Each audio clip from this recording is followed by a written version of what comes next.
اللہ یجعل لکم فرقانا، اس میں جو علمی نکات ہیں، پہلا نقطہ کہ اللہ نے کیا فرمایا کہ اگر تقویٰ کوئی بھی شخص اختیار کرتا ہے تو یجعل لکم فرقانا، اللہ اس میں حق اور باطل میں فرق کرنے کی صلاحیت پیدا کر دیتا ہے۔ اگر آپ چاہتے ہیں کہ زندگی میں آپ کو وقتاً فوقتاً گائیڈنس ملتی رہے تو ٹھیک ہے، مختلف لوگوں سے بھی گائیڈنس لینی چاہیے، لیکن آپ میں یہ صلاحیت پیدا ہو جائے کہ آپ خود لوگوں کو گائیڈ کرنا شروع کر دیں، تو اس کے لیے آپ اپنے اندر تقویٰ پیدا کریں۔ تقویٰ کا مطلب کیا ہے؟ صغیرہ اور کبیرہ گناہوں سے بچنا شروع کر دیں۔ دوسری بات، وَإِذْ يَمْكُرُ بِكَ الَّذِينَ كَفَرُوا لِيُثْبِتُوكَ أَوْ يَقْتُلُوكَ أَوْ يُخْرِجُوكَ، کافر کیسی تدبیریں کر رہے تھے ہمارے نبی صلی اللہ علیہ وسلم کے خلاف کہ قید کریں، قتل کر دیں یا جلا وطن کر دیں۔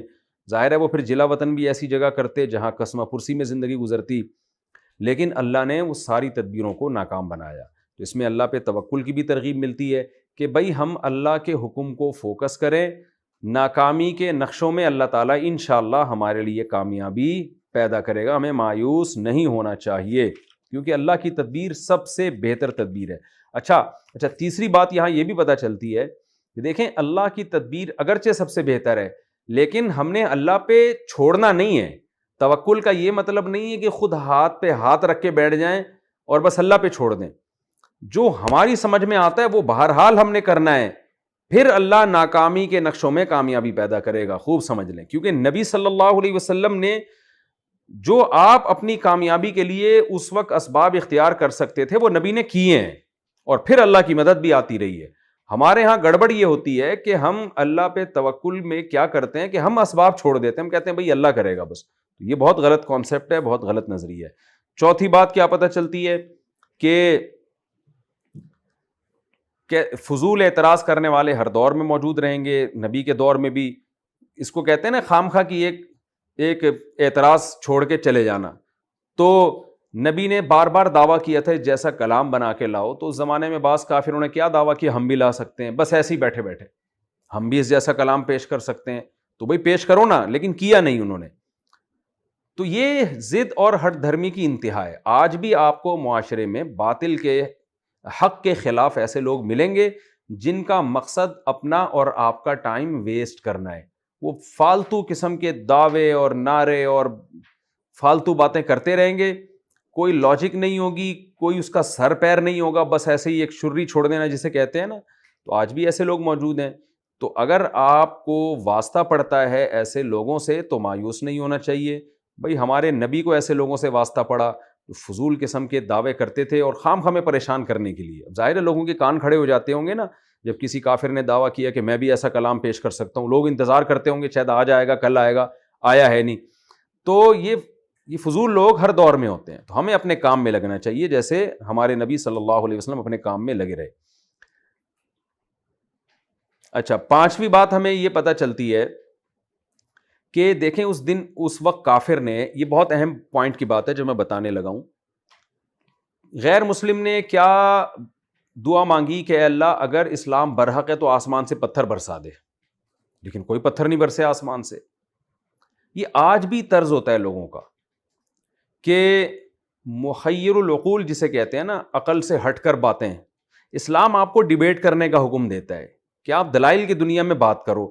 یہ جو شعبدے بازیاں اور یوں ہے تو یوں ہو جائے، یوں ہے تو یوں ہو جائے، یہ باطل لوگوں کا کام ہوتا ہے، یہ اہل حق کا کام نہیں ہوتا۔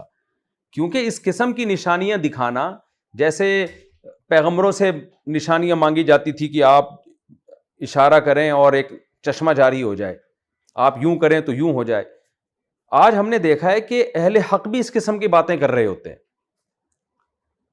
وہ بھی کہہ رہے ہوتے ہیں کہ ہم برحق ہیں، اور اس کی دلیل یہ ہے کہ ہم نے یہ شعبدہ دکھایا، یہ شعبدہ دکھایا، یہ شعبدہ دکھایا۔ اسی میں مباہلہ بھی داخل ہے۔ آپ نے دیکھا ہوگا مباہلہ کا مطلب ایک تو ہوتا ہے مناظرہ، دلائل سے کسی سے بحث کرنا، ایک ہوتا ہے مباہلہ۔ مباہلہ کا مطلب یہ ہوتا ہے کہ آپ باطل سے یہ کہیں کہ آؤ ہم اور تم ایک میدان میں اکٹھے ہوتے ہیں اور ہم اللہ سے دعا مانگتے ہیں کہ ہم میں جو برحق ہے وہ باقی رہے، جو باطل ہے اس پر عذاب آ جائے۔ یہ ہوتے رہے ہیں، مسلمانوں کے قادیانیوں سے ہوتے رہے ہیں، عیسائیوں سے ہوتے رہے ہیں، یہ اہل باطل سے ہوتے ہیں مناظرے، مباہلے۔ اور اس کی دلیل قرآن مجید کی آیت پیش کی جاتی ہے کہ سورہ آل عمران میں اللہ نے نبی کو حکم دیا کہ مباہلہ کریں آپ عیسائیوں سے، اور عیسائی پھر وہ چلے گئے تھے، نہیں آئے مباہلے میں. تو خوب سمجھ لیں یہ مباہلہ اس زمانے میں جائز نہیں ہے. یہ نبی کی خاصیت تھی، کیونکہ اللہ نے بذریعہ وحی نبی کو بتا دیا تھا. جیسے کہ حدیث میں آتا ہے کہ اگر وہ عیسائی مقابلے کے لیے آتے تو وہ تباہ و برباد ہو جاتے. ہم اور آپ کو اللہ نے کوئی وحی کے ذریعے نہیں بتایا کہ کسی کافر سے یا کسی باطل سے تم مباہلہ کرو گے، اگر وہ باطل ہوا تو اس کو اللہ تباہ کر دیں گے. یہ کہیں بھی نہیں ہے، کیونکہ اس سے پھر کیا ہوتا ہے کہ اللہ نے تو ایسا کوئی وعدہ نہیں کیا. جب اس موقع پہ نبی سے وعدہ نہیں کیا تھا جو آیتیں ہم پڑھ رہے ہیں. ایک کافر نے کہا تھا کہ اللہ اگر اسلام برحق ہے تو آسمان سے پتھر برسا دے. اللہ نے نہیں برسائے. اللہ نے کہا کیا مطلب؟ اللہ نے بزبان حال بتا دیا بھی تیری مرضی سے تھوڑی پتھر برسیں گے، تمہیں دلائل جو دیے جا رہے ہیں ان پہ غور کرو، ایمان لانا ہے لاؤ، نہیں لانا ہے تو جب اللہ کی مرضی پتھر برسانا ہوگا برسا دے گا. تو یہ تو غیر مسلم کو، جو ہر دھرم قسم کے غیر مسلم ہوتے ہیں، جو دلائل کی دنیا میں بات نہیں کرنا چاہتے، وہ اس قسم کے حربے دکھا رہے ہوتے ہیں. آپ نے دیکھا ہوگا بعض لوگ آ کے کہتے ہیں بھائی اگر تم برحق ہو تو آپ ایسا کرو، یہ گلاس جو ہے نا الٹا کر کے دکھا دو یہیں سے بیٹھے بیٹھے. تو یہ چیزیں کسی کے برحق ہونے کے دلائل اور علامتیں نہیں ہوا کرتی. محیر العقول جسے کہا جاتا ہے، ایک دم خوارق عادت کے طور پہ کچھ ہو جانا. تو خاص موقع پر اللہ نے کوئی معجزہ دکھانا ہو تو ایک الگ بات ہے، لیکن نارملی یہ ایک طریقہ نہیں ہوتا. یہ میں اس لیے کہہ رہا ہوں کہ آج بھی بعض دیندار لوگ الجھ جاتے ہیں. ہمارے پاس ایک دوست کا فون آیا کہ دبئی میں ایک ہندو نے مسلمان سے کہا کہ میں اسلام کو برحق مان لوں گا اگر جو ہے نا تم 2 دن کے اندر کوئی شعبدہ تھا کہ یہ شعبدہ دکھا دو، اگر نہیں دکھایا تو اس کا مطلب اسلام برحق نہیں ہے. اب ان صاحب نے مجھے فون کیا کہ یار یہ 2 دن میں کوئی ایسی چمتکار ہو جائے. تو میں نے کہا بھائی یہ اس طرح کچھ نہیں ہوتا، اور اس سے بولو کہ یہ دلائل کی دنیا میں بات کرو. تو وہ کہنے لگے اگر میں اس سے یوں کہہ دوں کہ 2 دن کے اندر تجھے حادثہ ہو گیا تو اس کا مطلب تیرا دین برحق نہیں ہے، اور اگر میری ٹانگ ٹوٹ گئی تو اس کا مطلب اسلام غلط ہے، یا مجھے حادثہ ہو گیا. میں نے کہا یہ جائز نہیں ہے. عین ممکن ہے قدرت نے آپ کے مقدر میں حادثہ لکھا ہو، آپ خام خواہ میں دعویٰ کر دو کہ اگر میرے حادثہ ہو گیا 2 دن میں مجھے کچھ ہو گیا تو اس کا مطلب اسلام برحق نہیں، اور واقعی آپ کو ہو جائے، اللہ نے مقدر میں لکھا ہو آپ کے. تو اللہ نے کب کہا ہے کہ تجھے کچھ نہیں ہوگا؟ تو قیامت تک کے لیے اسٹے لے کر آیا ہوا ہے. تو ایسا نہیں ہو سکتا. تو آج بھی نا لوگ جذبات میں آ کے اس قسم کے فضول باتیں شروع کر دیتے ہیں کہ جو ہے اگر یوں ہو گیا تو یوں ہے، اگر یوں ہو گیا تو اس کی کوئی دلیل نہیں ہے. عین ممکن ہے آپ ہی کو الٹا نقصان ہو جائے اس سے.